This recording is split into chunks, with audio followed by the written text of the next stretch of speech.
Jean-Charles Collaroy, quels résultats, quelles estimations avez-vous eu déjà pour l'instant de votre résultat? Sur la deuxième circonscription de l'Isère, il apparaîtrait que je suis qualifié au second tour, derrière la candidate de la NUPS, l'Alliance EELV France Insoumise. Donc je suis satisfait de cette qualification parce que la tendance n'est pas aussi facile qu'en 2017. Bien sûr, il n'y a pas la même vague.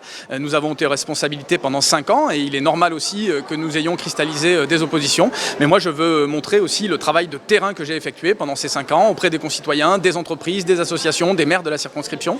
Et puis aussi montrer la clarté du projet que nous portons face à une extrême gauche qui finalement est une alliance de façade, mais où les divisions sont majeures sur l'Europe, sur la laïcité, sur le nucléaire par exemple. Moi j'aimerais demander aux électeurs communistes à Saint-Martin-d'Air, à Échirolles, s'ils sont d'accord avec la candidate Europe Écologie Les Verts de la NUPS qui est anti-nucléaire. On voit bien qu'ils ne sont d'accord sur rien et je compte démontrer que je porte un projet de clarté et j'appelle au sursaut républicain face à l'extrême gauche dimanche prochain pour le second tour. Comment vous voyez ce second tour? Justement, Cyrielle Châtelain semble avoir une légère avance, en tout cas au premier tour.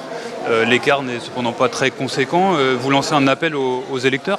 Oui, je lance un appel à la mobilisation des électeurs, bien sûr, de La République En Marche, mais aussi de l'ensemble de la gauche et de la droite républicaine pour faire barrage aux extrêmes. Il est important de montrer que le projet de la NUPS est un projet d'incohérence qui mènerait la France à la pagaille. Il n'est pas financé, il n'y a aucun accord sur l'Europe, il y a des désaccords majeurs sur la laïcité, puisque Cyrielle Châtelain est à la remorque d'Éric Piolle, par exemple, sur le burkini. Je pense que la gauche laïque républicaine doit se mobiliser pour faire barrage aux extrêmes. C'est l'appel que je lance pour dimanche prochain pour le second tour.